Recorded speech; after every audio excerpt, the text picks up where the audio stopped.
O señor Feijóo tamén en este tema sigue mirando para outro lado, sigue non afrontando a realidade do problema, sigue botándolle as culpas como fai a outros e nunca, evidentemente, preocupándose de un sector fundamental para o desenvolvemento de Vigo e da súa comarca.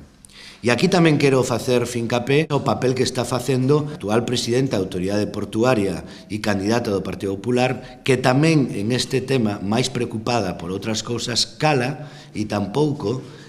un sector que ten moitísimo que ver co dinamismo do noso porto, un sector que ten ademais implantación no propio Porto de Vigo, pois tampouco estamos escoitando para nada cales son esas medidas que unha persona que en este caso ocupa este cargo reclama ou tería que reclamarlle a propia Xunta de Galicia. O meu compromiso,